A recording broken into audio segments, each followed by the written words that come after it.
Amin, amin, amin. Salam penuaian, salam terobosan. Shalom Bapak Ibu semuanya.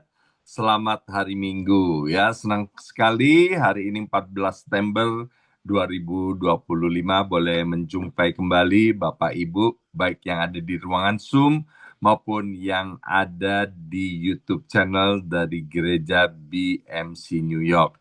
Bapak Ibu sekalian yang dikasih oleh Tuhan, sebelum kita mendengarkan dan merenungkan sebagian firman Tuhan, saya akan tampilkan 3 foto terlebih dahulu, yaitu baptisan air yang kemarin dilaksanakan pada hari Sabtu 13 September 2025 ya.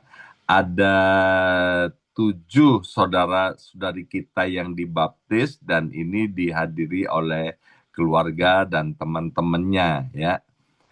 Ya oke, next gambarnya. Ya ini yang dibaptis dan kemudian ini adalah salah satu prosesi baptisan. Nah, saya memang tidak masuk ke kolam baptisan karena April kemarin saya baru selesai menjalani bypass jantung sehingga tidak boleh mengangkat benda yang lebih daripada 10 pon untuk sementara waktu. Maka kemarin dalam baptisan air dibantu oleh Bapak Denikwe ya. Selamat kepada saudara-saudari semua yang mengikuti baptisan air kemarin. Selamat hidup baru. Ada Ibu Mary, kemudian ada Teresa, ada Evelyn, ada Kathleen, ada Rexley, ada Dominic, dan ada juga yang namanya Gerard. Luar biasa, mereka dengan sukacita, sukarela, menyerahkan hidupnya untuk menjadi milik Kristus untuk selama-lamanya. Mereka mengaku dengan mulut lidahnya Yesus adalah Tuhan dan percaya bahwa Allah sudah membangkitkan Yesus dari antara orang mati. Nah, bagi Bapak Ibu yang belum dibaptis dan kemudian rindu untuk mengikuti baptisan air, silakan sewaktu-waktu boleh menghubungi saya atau Ibu Yongki atau siapa saja Bapak Ibu yang kenal di Gereja BMC New York, dan kami juga bisa akan segera melakukan yang namanya baptisan air. Baik Bapak Ibu sekalian, tema gereja kita untuk tahun 2025 adalah Future Foresight, siap menghadapi masa depan ya. Setiap kita yang ada di gereja BMC dipersiapkan sedemikian rupa untuk menghadapi hari-hari ke depan yang kita tidak tahu akan ada apa dan akan seperti apa. Tapi kita harus siap menghadapi semuanya yang akan terjadi. Bahkan kita berdoa supaya kita mengakhiri tahun 2025 ini dengan finishing well, finishing strong. Kita harus punya iman bahwa hari-hari ke depan kita adalah hari-hari yang menyenangkan, hari-hari yang penuh dengan kemenangan. Sebab Tuhan kita, Yesus Kristus adalah Allah Immanuel yang akan tidak pernah membiarkan kita jalan sendiri. Nah, subtema kita untuk bulan September ini adalah stay relevant. Dalam bahasa Indonesianya yaitu terus mengikuti zaman. Bersama saya ucapkan stay relevant. 2, 3, stay relevant. Sekali lagi 2, 3, stay relevant. Ya, itu adalah subtema untuk bulan September 2025. Terus mengikuti zaman. Ayat emasnya untuk bulan September ini diambil daripada kitab Kolose pasal 3 ayat yang ke-10. Bapak Ibu nanti tolong renungkan dari Kolose pasal 3 ayat 5 sampai dengan ayat yang ke-17. Karena ayat 10 ini merupakan bagian daripada apa yang di dalamnya. Dan ini diberi judul oleh Rasul Paulus, yaitu manusia baru. Demikian bunyi firman Tuhan dari kitab Kolose pasal 3 ayat yang ke-10.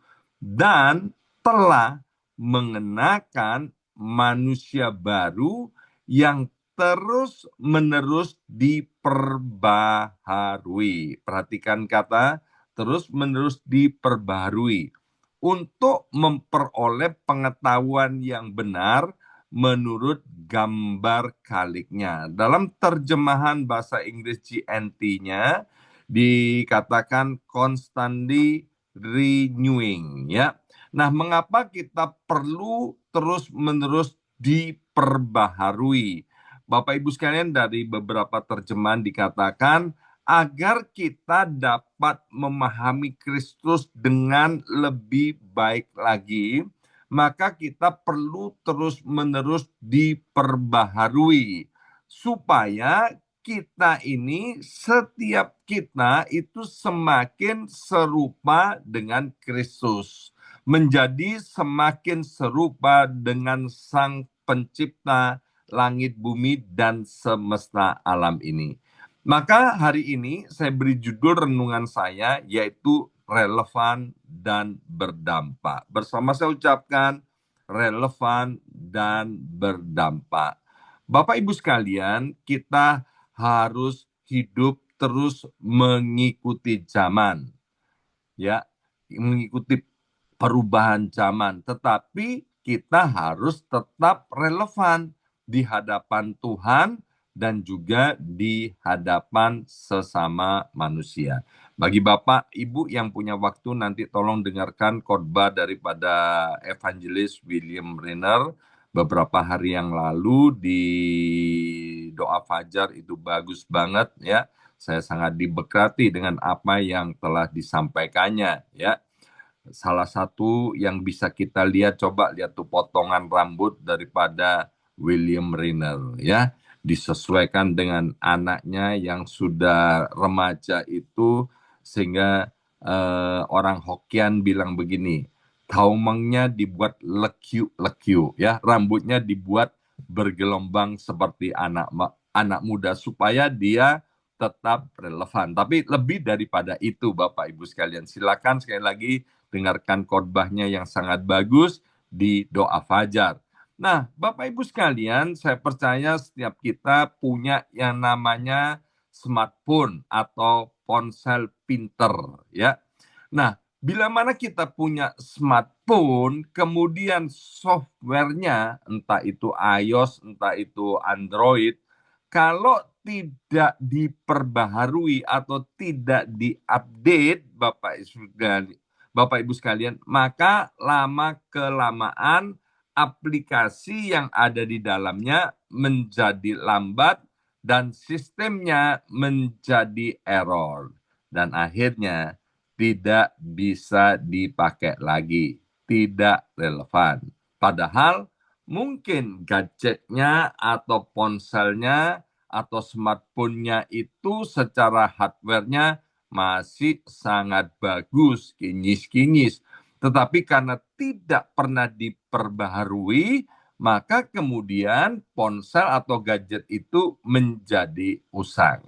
Nah, sama seperti itu, kehidupan rohani setiap kita, anak-anak Tuhan, harus terus diperbaharui. Ini sudah diucapkan oleh Rasul Paulus sejak 2000 tahun yang lalu. Supaya apa? Supaya kita-kita ini tetap relevan menghadapi zaman. Tetap dipakai oleh Tuhan dan tidak tertinggal oleh perubahan dan arus dunia yang begitu cepat. 17 tahun yang lalu, waktu saya tiba di Amerika Serikat, ponsel saya itu adalah Nokia model komunikator, ya. Kalau nggak salah ingat, seri 9200 atau 9000 sekian, Bapak Ibu sekalian. Dan kemudian setelah dipakai beberapa lama di Amerika Serikat, maka kemudian ponselnya itu nggak berfungsi lagi, dan kemudian saya cari lagi Nokia dengan model dan jenis yang sama. Dan lama-kelamaan akhirnya yang namanya Nokia itu ketinggalan zaman, ya. Mengapa? Karena Nokia terlambat masuk di dalam era smartphone atau ponsel pintar itu, Bapak Ibu sekalian. Sehingga kemudian handphone saya tidak bisa dipakai lagi. Sekarang hampir semua orang pindah ke merek lain. Nokia masih ada nggak? Masih, tapi udah ketinggalan zaman ya. Nah, apa yang dimaksud dengan stay relevan? Stay relevan itu adalah kemampuan untuk tetap berguna. Sekali lagi, stay relevan adalah kemampuan untuk tetap berguna dan berdampak di tengah keadaan yang selalu berubah tanpa kehilangan identitas inti.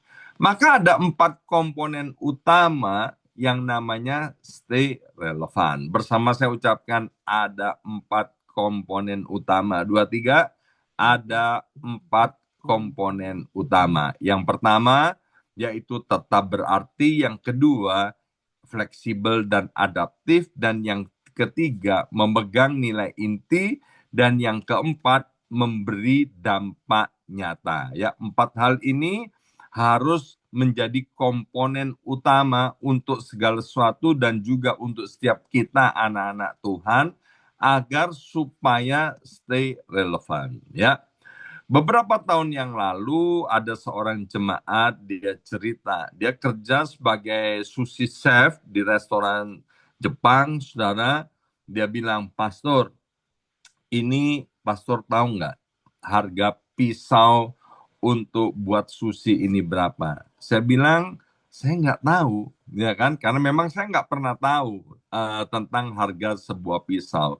Dia menyebutkan harganya dan saya kaget. Ternyata harganya itu ribuan dolar, Bapak Ibu sekalian. Ya, jadi saya baru tahu ada pisau harganya ribuan dolar. Sebab istri saya, Ibu Yongki, kalau perlu pisau pergi ke Chinese supermarket dan kami membeli pisau kurang lebih harganya 5 sampai 8 dolar. Nggak pernah beli yang 10 dolar lebih. Ini ada pisau ribuan dolar, ya kan?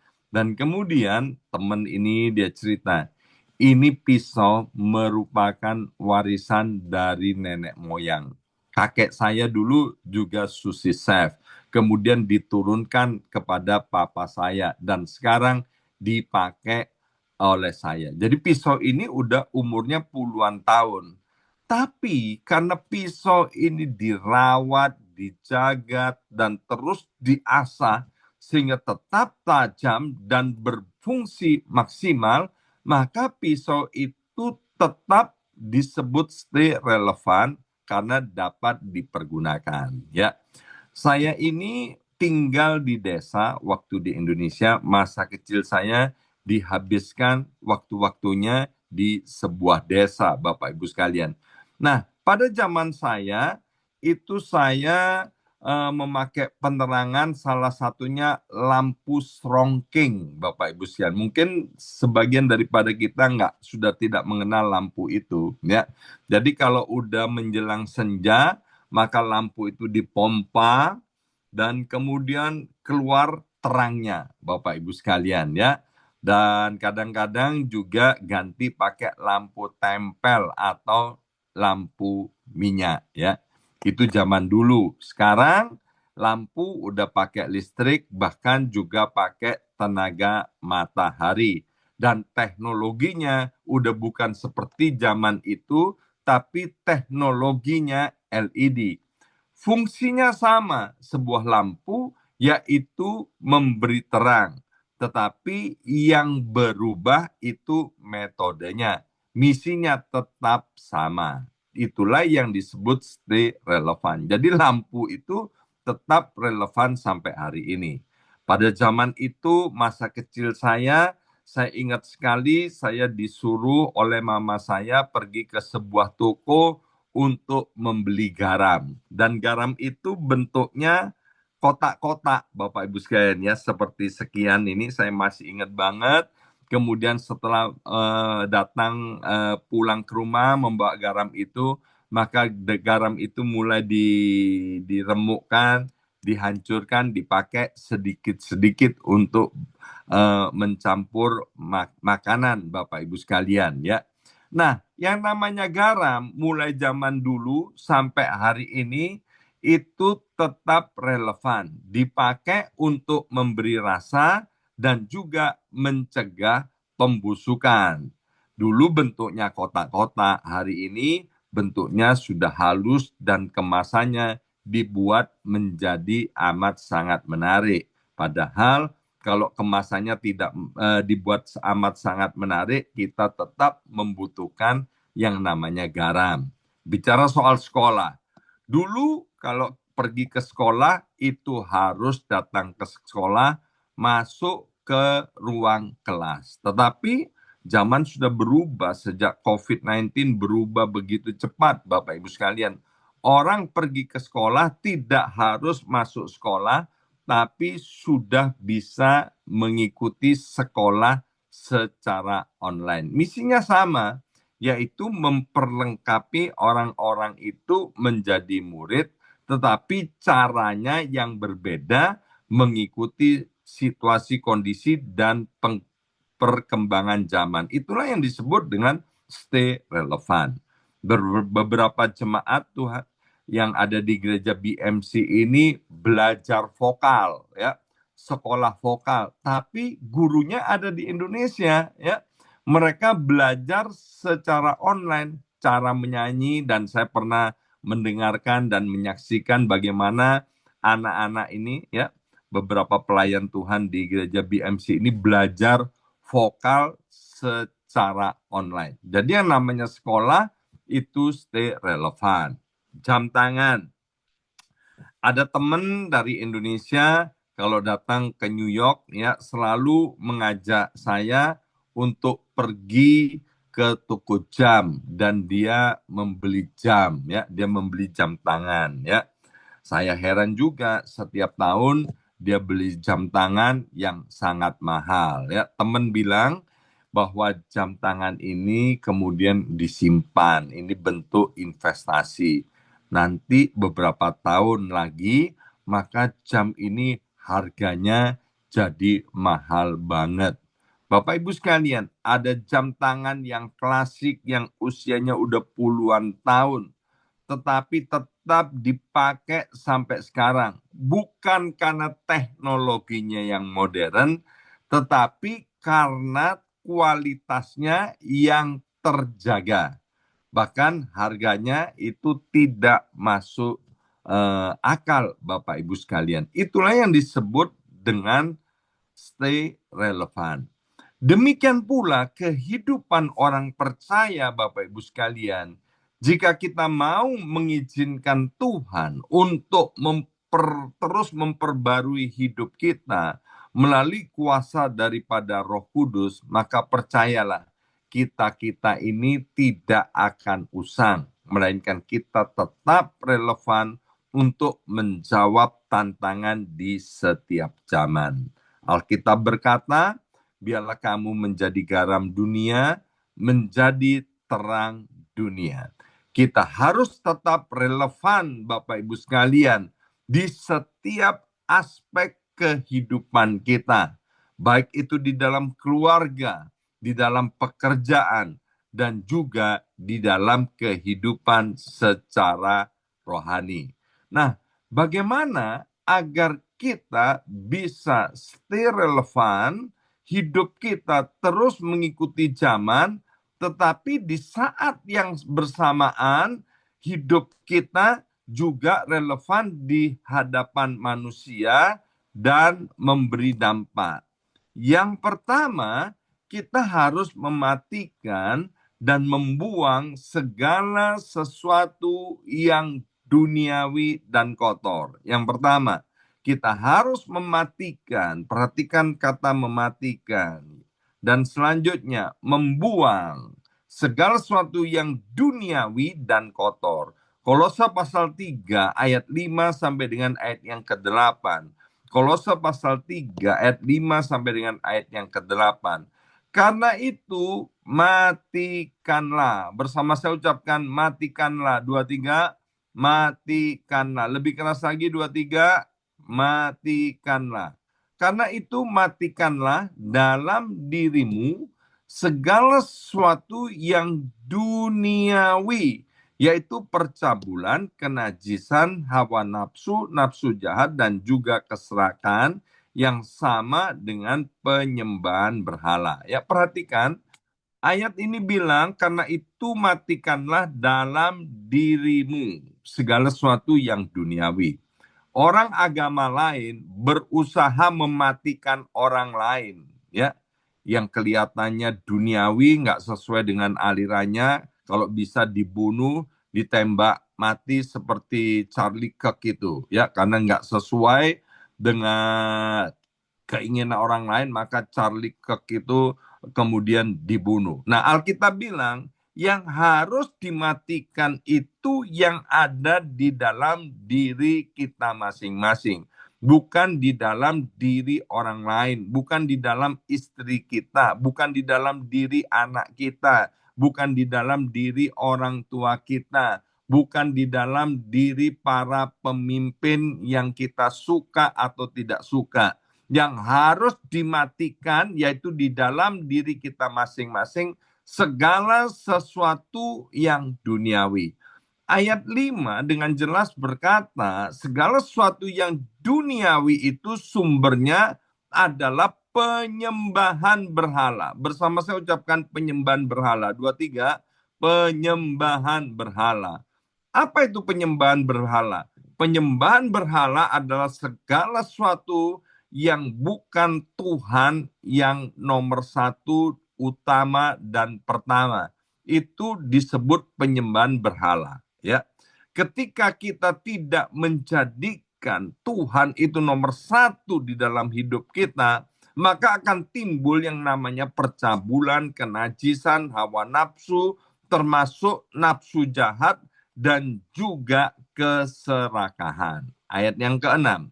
Semuanya itu, ya, semuanya itu yaitu segala sesuatu yang duniawi mendatangkan murka Allah atas orang-orang durhaka. Jadi orang-orang yang hidupnya dipenuhi hal-hal yang duniawi itu, Alkitab juga menyebut orang-orang demikian itu adalah orang-orang yang durhaka. Dan itu mendatangkan murka Allah. Dahulu, ayat 7. Dahulu kamu juga melakukan hal-hal itu ketika kamu hidup di dalamnya. Tetapi sekarang buanglah semuanya ini. Bersama saya ucapkan, buanglah semuanya ini. 2, 3, buanglah semuanya ini. Yaitu marah, geram, kejahatan, fitnah, dan kata-kata yang kotor yang keluar dari mulutmu. Nah, ayat yang ke-8 ini bicara tentang respon kita, ya. Bicara tentang respon kita. Tuhan mau kita itu mematikan segala sesuatu yang duniawi dan kemudian membuang semuanya itu. Bapak Ibu sekalian, lihat ayat yang ke-8. Situasi bisa membuat kita marah. Pemerintah bisa membuat kita marah. Pasangan hidup kita bisa membuat kita marah. Orang-orang yang kita hormati bisa membuat kita marah. Orang-orang yang kita cintai, ya, orang-orang yang kita hargai, orang-orang yang kita bantu, orang-orang yang kita tolong, ayat yang ke-8 tadi, bisa membuat fitnah atas hidup kita. Bahkan mungkin kata-kata kotor keluar dari mulut orang-orang itu. Tetapi Alkitab bilang kita harus berespon dengan benar, ya. Waktu doa fajar, Evangelis William dia bilang begini, kita itu harus mendengarkan Ya, dalam hal itu waktu itu William cerita tentang hubungannya dengan anaknya. Dia pasang telinga dengan baik untuk mendengarkan anaknya, bukan untuk berespon, tapi yang pertama untuk benar-benar mengerti dan memahami apa yang diucapkan. Nah, setelah itu baru bisa memberikan respon yang benar dan baik. Bapak Ibu sekalian, dalam kitab Amsal berkata, jagalah hatimu dengan segala kewaspadaan karena dari situlah terpancar kehidupan. Kita nggak bisa jaga mulut orang. Kita nggak bisa jaga pikiran orang. Kita nggak bisa jaga tindakan orang kepada kita. Yang bisa kita lakukan, yaitu kita harus berespon dengan benar. Dan hari ini Tuhan mau bicara kepada kita, poin yang pertama, kita harus punya respon yang benar, dan saya percaya kita bisa berespon dengan benar kalau kita mau dengan sengaja mematikan dan membuang segala sesuatu yang duniawi dan kotor, ya. Nah, firman Tuhan dalam Kolose pasal 3 ayat 5 sampai dengan 8 tadi memakai kata perintah, yaitu matikanlah dan buanglah. Ini adalah perintah, Bapak Ibu sekalian. Dengan tegas Tuhan memberikan perintah. Kalau Tuhan memberikan perintah, ini bukan soal bisa atau tidak bisa, tapi ini soal mau tidak mau. Karena Bapak Ibu sekalian, yang namanya dosa itu tidak bisa dinegosiasikan. Dosa itu harus dimatikan dan dibuang dari hidup kita. Sama seperti penyakit yang tidak boleh dibiarkan berkembang di dalam tubuh kita masing-masing. Beberapa tahun yang lalu saya menjalani yang namanya endoskopi dan kolonoskopi, Bapak Ibu sekalian. Dan ternyata hasilnya ada polipnya. Dan dokter bilang, ini ada polipnya, maka saya buang polipnya. Sebab kalau tidak dibuang, nanti bisa terjadi hal-hal yang tidak diinginkan. Bulan April kemarin, saya harus melakukan bypass jantung. Ya, kalau itu tidak dilakukan, maka nanti akan bisa mengakibatkan kerusakan jantung dan juga akan berakibat tidak baik di dalam tubuh saya. Nah, Bapak Ibu sekalian, sebagaimana kita tahu, gereja kita ini tidak menganut aliran hyper grace. Gereja kita percaya bahwa yang namanya upah dosa itu adalah maut. Gereja kita percayakan firman Tuhan bahwa mengasihi Tuhan itu harus ada buktinya, yaitu buktinya melakukan perintah-perintah Tuhan. Alkitab juga dengan jelas berkata, bukan orang yang berseru Tuhan, Tuhan yang akan diselamatkan, tapi mereka yang melakukan kehendak Tuhan. Jadi, Tuhan mau kepada setiap kita yang mengasihi Tuhan, kita melakukan firman Tuhan dengan gembira, sukacita, dan sukarela, yaitu mematikan dan membuang segala dosa yang ada di dalam hidup kita masing-masing. Bapak Ibu sekalian, seperti kotoran, ya. Bayangkan sebuah rumah yang tidak pernah dibersihkan. Tentu debu dan sampah akan menumpuk. Lama-kelamaan maka akan banyak serangga, kecoa, tikus, dan bahkan itu akan mengakibatkan penyakit itu ada di rumah itu.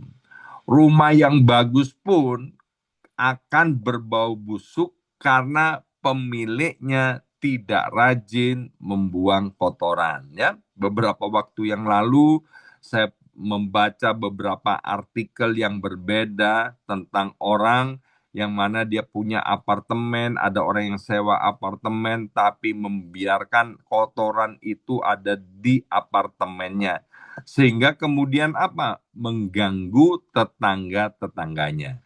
Demikian juga Bapak Ibu sekalian, hati manusia.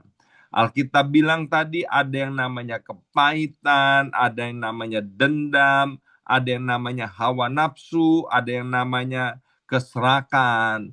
Itu semua adalah kotoran, itu semua adalah sampah-sampah rohani yang harus dibersihkan, yang harus dimatikan, dan yang harus dibuang. Kalau itu dibiarkan, Bapak Ibu sekalian, itu akan menyebabkan kita ini jadi sakit. Ya, sakit secara rohani, sakit secara mental, bahkan juga akan sakit secara fisik. Seperti api, Bapak Ibu sekalian, kalau tidak segera dimatikan itu berbahaya. Mungkin kita udah mendengar kesaksian daripada Ibu Yongki ya.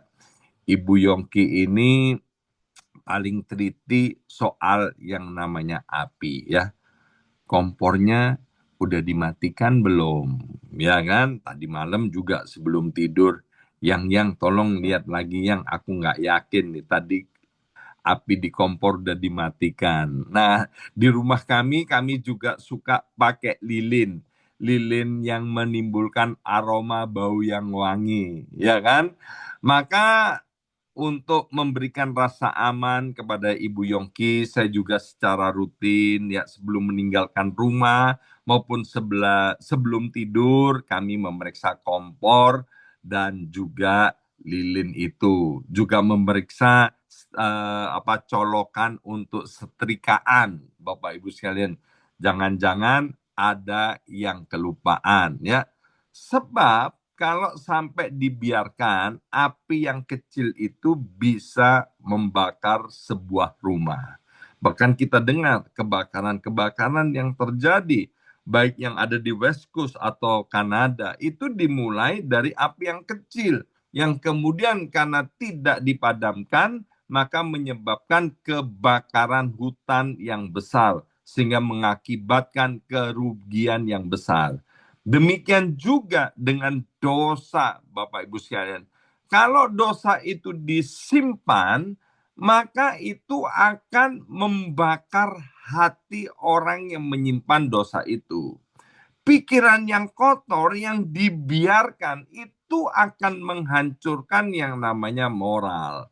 Dan kemudian keserakan yang dipelihara itu juga akan menghancurkan yang namanya reputasi maupun keluarga. Nah, mengapa dosa itu harus segera dimatikan dan dibuang? Dosa itu Bapak Ibu sekalian dengar nih, tidak akan hilang dengan sendirinya. Maka itu dosa itu harus dimatikan. Kalau sudah dimatikan itu harus dibuang Bapak Ibu sekalian. Dosa itu bawaannya dia selalu kepingin hidup dan matinya angel atau die hard ya. Dulu waktu masa kecil saya sering diajak oleh papa saya untuk nangkep kodok ya. Tangkap kodok Bapak Ibu sekalian. Itu dapatnya kodok berkarung-karung. Di kemudian ya nyampe rumah ya papa sama mama itu memotong nyembelih kodok. Wih, ternyata kodok itu enggak gampang mati loh. Kepalanya enggak ada, itu kodoknya bisa loncat-loncat Bapak Ibu sekalian. Demikian juga dengan dosa. Dosa itu angel matinya Bapak Ibu, susah untuk matinya. Jadi dari pikiran itu akan menjadi tindakan. Dosa itu dimulai dari pikiran. Dan tindakan itu, perbuatan itu akan menjadi kebiasaan. Dan kebiasaan itu akan menjadi karakter. Dosa, Bapak Ibu sekalian, kalau dibiarkan, itu akan membuat orang-orang jauh dari Tuhan, malas berdoa. Dan akibatnya apa? Hubungan dengan Tuhan dan dengan sesama akan terpengaruh. Bagaimana cara mematikan dan membuang dosa? Maka seperti yang ditulis dari 1 Yohanes 1 ayat yang ke-9, kita harus datang kepada Tuhan, mengakui dosa-dosa kita, dan bertobat dengan sungguh-sungguh, meninggalkan dosa itu. Dan yang kedua, yaitu dengan mengganti kebiasaan dosa itu dengan kebiasaan yang baru. Ya, yaitu gimana? Kebiasaan yang lama suka menyembah yang namanya berhala. Tadi saya udah katakan, bukan Tuhan nomor satu. Maka kemudian sekarang dirubah kebiasaan itu, menjadikan Tuhan nomor satu, doa menjadi nomor satu, merenungkan firman Tuhan itu jadi nomor satu, kemudian ada di dalam komunitas rohani orang-orang yang benar, itu harus jadi nomor satu di dalam hidup kita. Menjaga pikiran dan hati kita agar tidak memberi celah lagi bagi yang namanya dosa. Itu cara untuk mematikan dan membuang dosa. Ada sebuah pameo rohani yang berkata begini, dosa yang tidak dimatikan dan tidak dibuang, maka akan tumbuh menjadi racun. Pikiran yang tidak dikendalikan akan menjadi penjara. Api yang tidak dipadamkan itu akan menjadi bencana. Ya, pagi ini kita sudah belajar satu hal tentang relevan dan berdampak. Hidup yang terus mengikuti zaman, tetapi tetap relevan di hadapan Tuhan dan sesama manusia.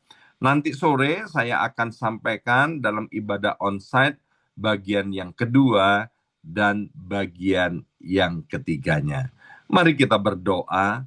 Bapa, materaikan kebenaran firman Tuhan ini.